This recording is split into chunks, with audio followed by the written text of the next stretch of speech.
رب ذوالجلال قرآن مجید فرقان حمید برہان رشید کے اندر ارشاد فرماتا ہے یوم لا ینفع مال ولا بنون الا من اتى اللہ بقلب سلیم کہ کل بروز قیامت نہ بندے کو اولاد نفع دے گی نہ مال فائدہ دے گا مگر وہ بندہ جو سلامتی والا دل دے کر اللہ کی بارگاہ میں حاضر ہوا اس کو مال بھی فائدہ دے گا اور اولاد بھی فائدہ دے گا۔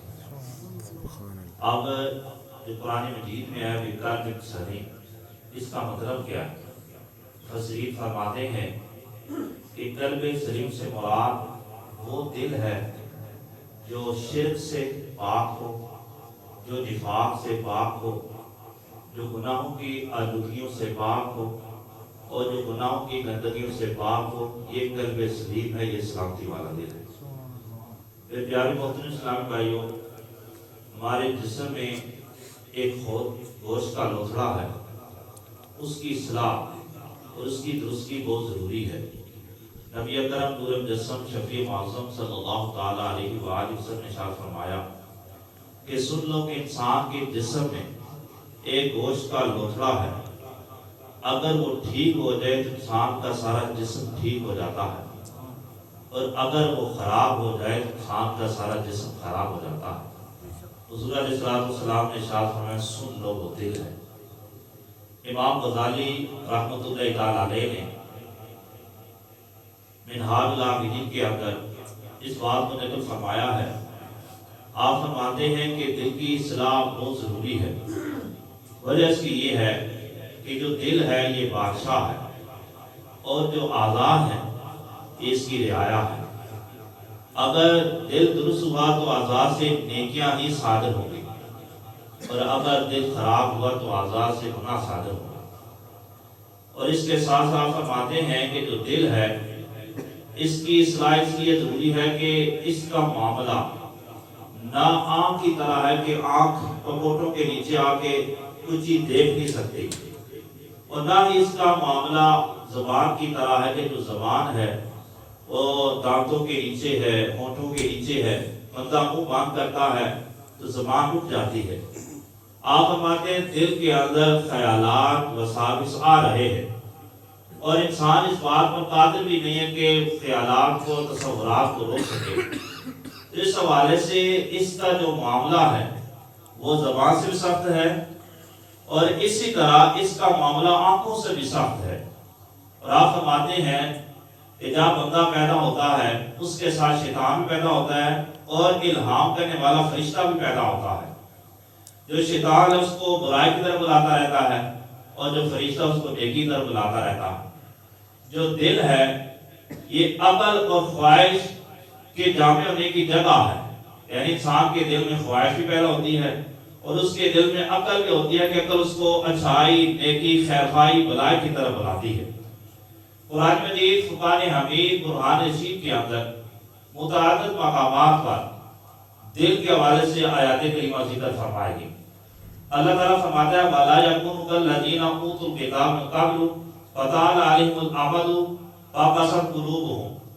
فرمایا ان لوگوں کی طرح نہ ہو جانا کہ جن کو کتاب دی گئی اور ان پر مدت دراز کر دی گئی، ان کے دل سخت ہو گئے۔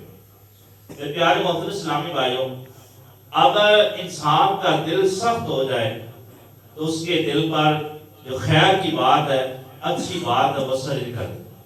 اور یہ یاد رکھیں، اللہ نہ کرے اگر کسی بندے کا دل سخت ہو جائے تو پھر وہ نیکی کی طرف آتے ہی نہیں، اگر آج اس کا دل نیکی میں لگتا ہی نہیں، اور وہ گناہوں میں اور اس شعاری میں، نافرمانی میں دن بدن آگے سے آگے بڑھتا چلا جاتا ہے۔ اس حوالے سے فرمایا کہ ان لوگوں کی طرح نہ ہو جانا کہ لوگوں کے دل سخت ہو گئے۔ اور اسی طرح قرآن مجید برہان رشید کے اندر رب ذوالجلال ارشاد فرماتا ہے کہ اللہ کی بارگاہ میں یہ دعا کرنی چاہیے ربنا لا تزغ قلوبنا بعد اذ ہدیتنا، کہ مولا جب ہمارے دلوں کے اندر ہدایت پیدا کر دی ہے اب اس کے بعد ہمارے دل کو ٹیڑھا نہ فرمانا۔ اصل جو اعمال کا دار و مدار ہے وہ خاتمے پر ہے۔ حدیث پاک کے اندر آتا ہے نبی اکرم صلی اللہ علیہ وآلہ وسلم ارشاد فرماتے ہیں انما الاعمال بالخواتیم، کہ اعمال کا دار و مدار خاتمے پر ہے۔ اب ہم ہدایت پر ہیں، مسلمان ہیں، نیکیاں کرتے ہیں، اللہ کی بارگاہ میں یہ دعا بھی کرنی چاہیے کہ مولا جو ہدایت تو نے نصیب فرمائی ہے اسی پر موت نصیب فرما۔ اگر بندہ نیکیاں کرتا رہتا ہے اور اگرچہ ساری زندگی خیر کے ساتھ گزارتا ہے، لیکن اللہ نہ کرے اگر زندگی میں جو اختتام ہے وہ ہدایت پر نہ ہو تب بھی معاملہ خطرناک ہے۔ تو اس حوالے سے فرمائے گا کہ اللہ کی بارگاہ میں یہ دعا بھی کرنی چاہیے کہ رب ذوالجلال ہمارے دلوں کو ہدایت پر ہی مستقیم فرما اور موت کے وقت ہمیں صراط مستقیم پر اور ہدایت ہی پر دنیا سے رخصت فرما۔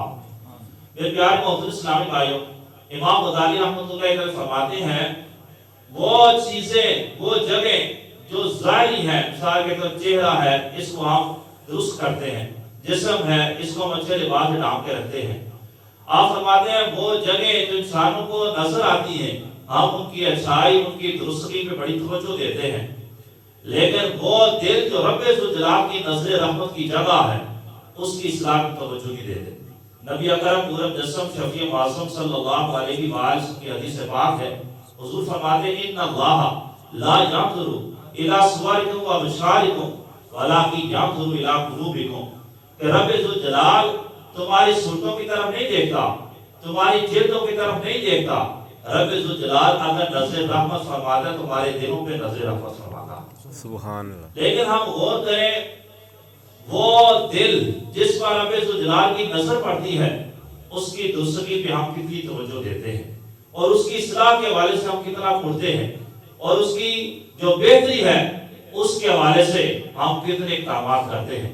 یہ یاد رکھیں اگر دل برا ہوا اور اس کے اندر گندگی آ گئی تو اللہ نہ کرے کہیں ہمارا نتیجہ برا نہ ہو جائے۔ امام غزالی فرماتے ہیں دیکھیں شیطان کی طرف کہ شیطان نے کتنی عبادت کی تھی، چپے چپے پر رب ذوالجلال کی بارگاہ میں سجدہ کیا تھا، لیکن جب رب ذوالجلال نے ارشاد فرمایا کہ حضرت آدم علیہ السلام کو سجدہ کرو تو اس نے کہا کہ انا خیر من، میں ان سے بہتر ہوں، خلقتنی من نار و خلقتہ من طین، کہ ان کو مٹی سے بنایا گیا اور مجھے آگ سے بنایا گیا، میں ان سے اچھا ہوں، میں ان سے بہتر ہوں، میں ان کو سجدہ نہیں کروں گا۔ اللہ تبارک تعالیٰ فرمایا کہ یہاں سے نکل جا، قیامت تک کے لیے تیرے گلے میں ناک کا ٹوک موجود ہے۔ آپ فرماتے ہیں دیکھیں وہ شیطان جس نے جگہ و جگہ اللہ کی عبادت کی لیکن اس کے دل میں لمحہ وار تکبر آیا جس کی وجہ سے ساری عبادت اور ریاضت اس کے منہ میں مار دی گئی اور ہمیشہ ہمیشہ کے لیے اس کے گلے میں ناک کا ٹوک ڈال دیا گیا۔ تو اس حوالے سے ہم غور کریں، ہم تو کچھ بھی نہیں ہیں، ہم گناہوں میں نافرمانی میں ہر وقت مستغرق و منہمک ہوتے ہیں۔ ہمیں کتنی اصلاح کی ضرورت ہے اور ہمیں کتنی اصلاح کے حوالے سے کوشاں ہونا چاہیے۔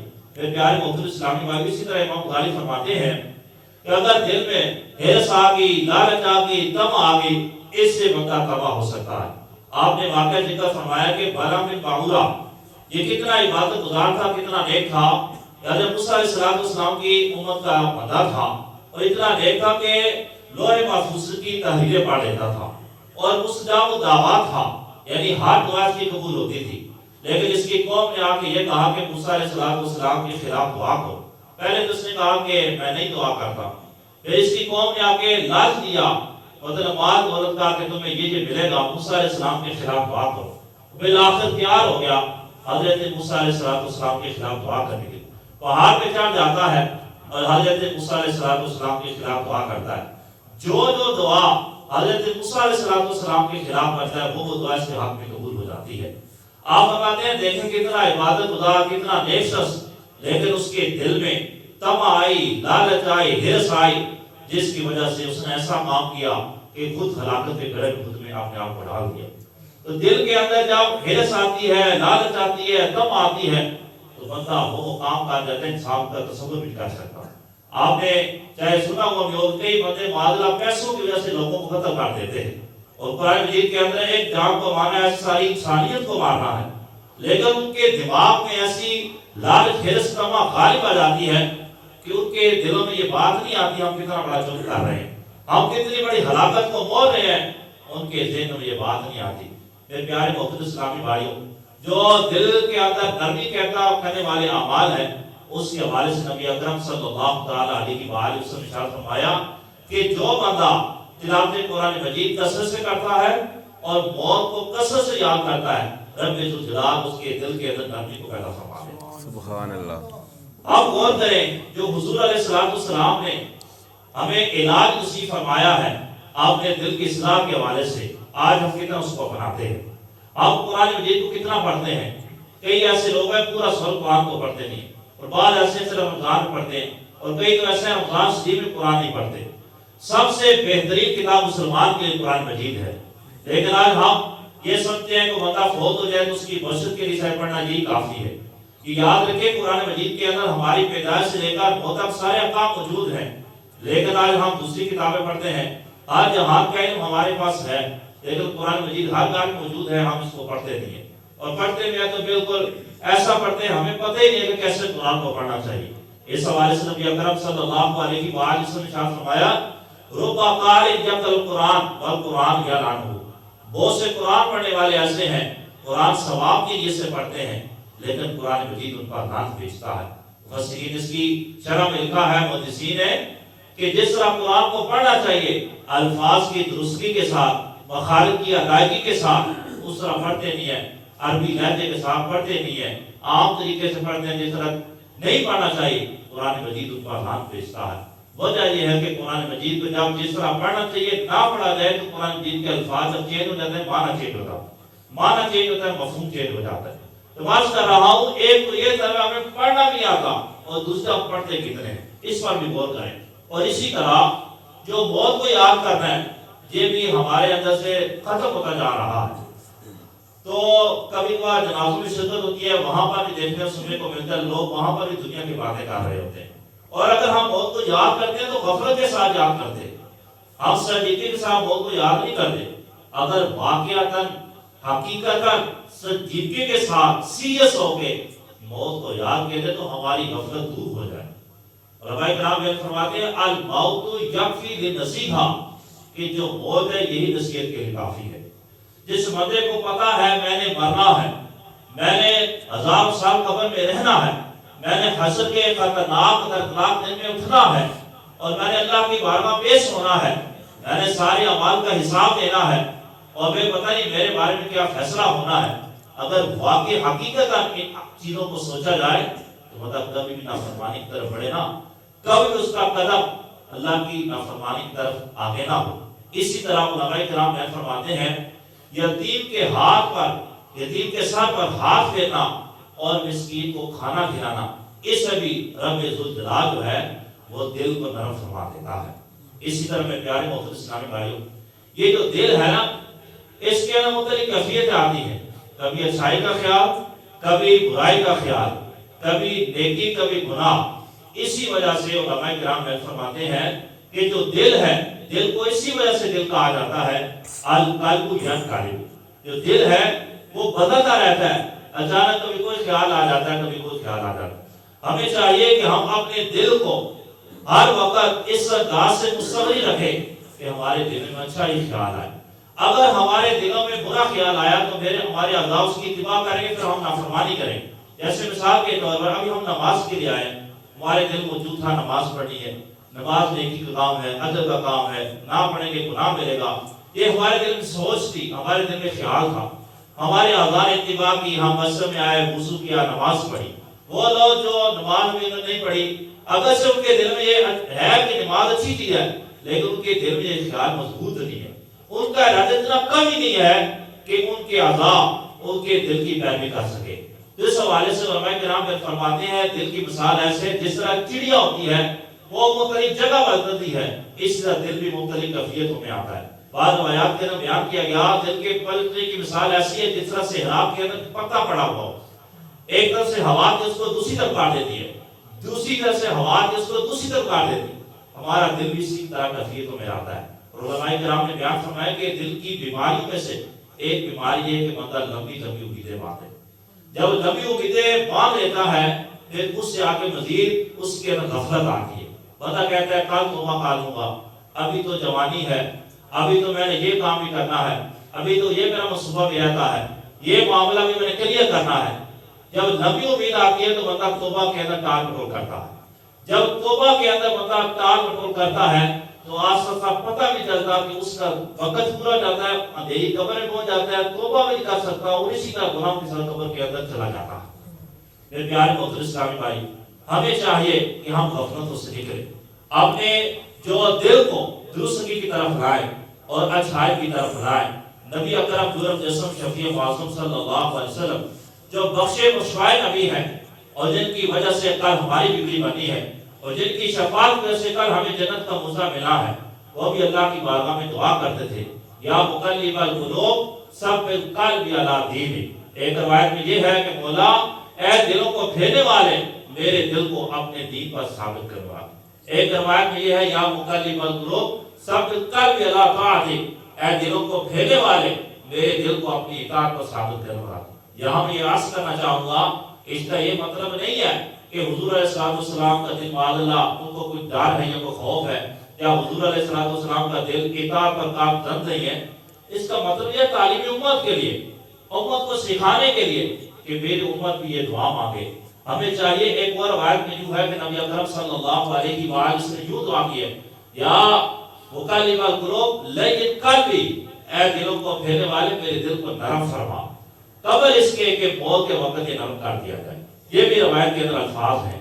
میرے پیارے محترم اسلامی بھائی، ہمیں چاہیے کہ ہم اپنے دلوں کو اچھائی کی طرف لائیں اور خیر کی طرف لائیں۔ علماء کرام نے بیان فرمایا کہ جو دل ہے نا، یہ بہت اثر قبول کرتا ہے۔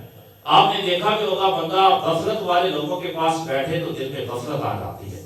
اگر بندہ اچھے لوگوں کی سنگت و صحبت و معیت اور فاقت میں بیٹھے، انسان کے دل میں نیکی کا جذبہ پیدا ہوتا ہے، انسان کے دل میں نیکی کا جذبہ پیدا ہوتا ہے۔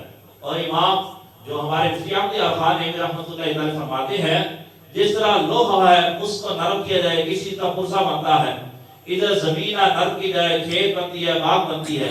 فرماتے ہیں اسی طرح بندے کا جو دل ہے جب نرم ہوتا ہے تو کوئی ولی بن جاتا ہے، کوئی عارف باللہ بن جاتا ہے۔ تو جب دل کے اندر نرمی آ جاتی ہے تو اس کے اندر پھر اچھائی آتی ہے۔ اور علماء کرام نے اس کی ایک صورت یہ بیان کی ہے کہ مطلب نیک لوگوں کے پاس بیٹھے، ایسے لوگوں کے پاس بیٹھے جو اللہ کا ڈر رکھنے والے، اللہ کا خوف رکھنے والے، اللہ کی بارگاہ میں زیادہ سے زیادہ وہ نیکیاں کرنے والے ہیں۔ جب ایسے لوگوں کی سنگت و صحبت بندہ بیٹھے گا تو انشاءاللہ عز و جل ان کا اثر ہوگا اور بندہ خود بھی نیکی کی طرف آئے۔ اور اگر بندہ بیٹھے غافلوں کے پاس، آپ نے دیکھا ہوگا کہ ایسے بندے ہیں جو بالکل غافلوں کے ساتھ ہی اپنی سنگت و صحبت رکھتے ہیں، پھر وہ بہت زیادہ گناہ میں پڑ جاتے ہیں۔ ایسا بندہ جو کسی امام صاحب سے، کسی عالم سے، کسی قاری سے، کسی متقی سے، کسی بادشاہ سے دوستی رکھتا ہے، اس سے اٹھنا بیٹھنا رکھتا ہے، وہ بندہ دوسرے بندوں کی نسبت نیک ہوتا ہے، اس کی سوچ دوسرے بندوں کی نسبت سوچ بہتر ہوتی ہے۔ اس سے میں یہ بھی عرض کرنا چاہوں گا، جو بھی نیک لوگ ہیں ان کے ساتھ اپنا تعلق رکھے۔ کئی ایسے لوگ ہوتے ہیں مولوی سے باتیں ہیں، ان کو دیکھ کر رسا چپکا لیتے ہیں۔ اس حوالے سے میں عرض کرنا چاہوں گا، ہمیں چاہیے کہ ہم ان سے باتیں نہ، یہ کوئی معاذ اللہ آپ کے دشمن نہیں ہے، یہ دین کے خادم ہیں، دین کی دعوت دینے والے لوگ ہیں۔ جتنا ان کے ساتھ تعلق مضبوط رہے گا انشاءاللہ کتنا آپ دیکھوں گے آگے بڑھیں گے۔ آج مختصر یہ کہ ہمیں اپنے دل کی اصلاح پر توجہ دینی چاہیے۔ دل تمام اعضاء کا بادشاہ ہے، دل اچھا ہوا سارے اعضاء اچھے ہوں گے، اور دل اگر برا ہوا سارے اعضاء معاذ اللہ گناہ کی طرف جائیں گے اور نافرمانی کی طرف جائیں گے، اور دل کی جو ہلاکتیں ہیں وہ زیادہ ہیں۔ اس حوالے سے اگر مزید آپ پڑھنا چاہیں، امام غزالی کی کئی کتب اس پر موجود ہیں، احیاء العلوم ہے، کیمیاء سعادت ہے، مکاشفۃ القلوب ہے، منہاج العابدین ہے، یہ ساری کتابیں تقریباً اس کے اندر کئی مواقع پر، کئی جگہوں پر امام غزالی رحمۃ اللہ تعالی علیہ نے دل کے حوالے سے گفتگو فرمائی ہے۔ ربی اکرم مجسم شفیع معصوم صلی اللہ علیہ وسلم کی آخری حدیث پیش کر کے اپنی بات کو ختم کرتا ہوں۔ حضور علیہ السلام فرماتے ہیں جو مومن کا دل ہے کہ ایسے روشن ہوتا ہے جس طرح چراغ روشن ہوتا ہے، سبحان اللہ، اس کے اندر ایسا نور ہوتا ہے۔ اور فرمایا کہ جو کافر ہے اس کا دل سیاہ ہو جاتا ہے، اور حضور نے فرمایا جو ایمان ہے وہ سیاہ، وہ سفید نقطے کی طرح ہوتا ہے، جیسے جیسے بندہ نیکی کرتا جاتا ہے اس کی سفیدی کے اندر اضافہ ہوتا چلا جاتا ہے۔ اور فرمایا جو گناہ ہے یہ سیاہی کی طرح دل میں غالب ہو جاتے ہیں، اور کرتے کرتے اگر گناہ میں بندہ کثرت اپناتا جائے تو پھر سارا دل سیاہ ہو جاتا ہے۔ اس حوالے سے میں گویا کہ دل مردہ ہو جاتا ہے، اور اس پر نصیب کی بات تسلی کر رب ذوالجلال کی بارگاہ میں دعا ہے کہ اللہ تعالیٰ ہمارے دل کو نرم فرمائے، اللہ تعالیٰ ہمارے دل کو درست فرمائے، اور اللہ تعالیٰ ہم سب کو اپنے دلوں کی اصلاح کرنے کی کوشش کرنے کی توفیق عطا فرمائے، آمین۔ بجائے خاتم النبیین، الحمدللہ دعوت اسلامی کا مدنی مقصد مجھے اپنی اور ساری دنیا کے لوگوں کو اصلاح کی کوشش کرنی ہے. اسی مقصد کے لیے سارے جو شعبہ ہیں وہ قائم ہیں. آج جمعرات کو مغرب کی نماز کے بعد سرامکین میں ہمارا جو مدنی مرکز ہے وہاں اجتماع شروع ہو جاتا ہے. ہمارے یاسر بھائی بھی جاتے ہیں, زائد بھائی بھی جاتے ہیں, اور بھی ہمارے کے اسلامی بھائی